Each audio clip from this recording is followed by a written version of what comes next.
దేవుని చిత్తం చేస్తే మాత్రమే నీకు విలువ. నీ సొంత చిత్తము చేసుకుంటే నీకు విలువ రావాలంటే విలువ ఉండదు.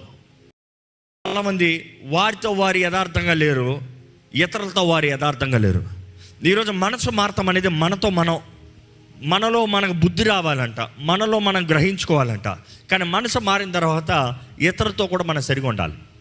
క్రీస్తు కొరకు బ్రతుకుతావా? ప్రతి దినము నీ గతము చంపుతావా? ప్రతి దినము అపవాదిని ఎదిరిస్తావా? ప్రతి దినము ఈ లోకము, ఈ కార్నల్, ఈ స్వార్థాన్ని ఎదిరిస్తావా? మార్పుతో ముందుకే వెళ్తావా? క్రీస్తుకి కలిగిన మనసు మీరును కలిగి ఉండాలి. నీవు దేవుని చిత్తం చేస్తే మాత్రమే నీకు విలువ. నీ సొంత చిత్తము చేసుకుంటే నీకు విలువ రావాలంటే విలువ ఉండదు. దేవుని చిత్తము చేస్తే తరతరాలు విలువ ఉంటుంది. దేవుని చిత్తంలో బ్రతికే వారికి నిజంగా they will have extraordinary life. దేవుడు అనుగ్రహించిన సరైన సంబంధములు, సరైన వ్యక్తులు, నీ పొరుగువాడు నీకు ఉండాలి. పొరుగువాడు లేకుండా నువ్వు ఒకడు అంటాను అనొద్దు. దేవుడు ఆదాము మాత్రమే భూగోళం సృష్టించలేదు. నువ్వు ఇతరులతో సమాధానం ఉంటున్నావంటే అది ఆత్మఫలము ఇతరులకి.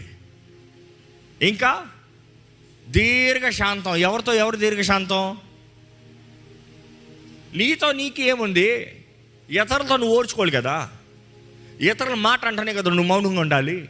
ఇతరులు ఎగిరేటప్పుడే కదా నువ్వు ఊరుకోవాలి. ఆత్మవరాలు కూడా పరిశుద్ధాత్ముడు తన చిత్త ప్రకారము ఆయన ఆత్మవరాల్ని మనకు అనుగ్రహిస్తాడనేది దేవుని వాక్యం తెలియజేయబడుతుంది.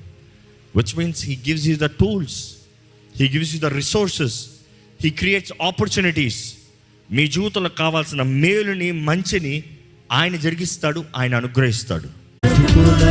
మార్చు దేవా.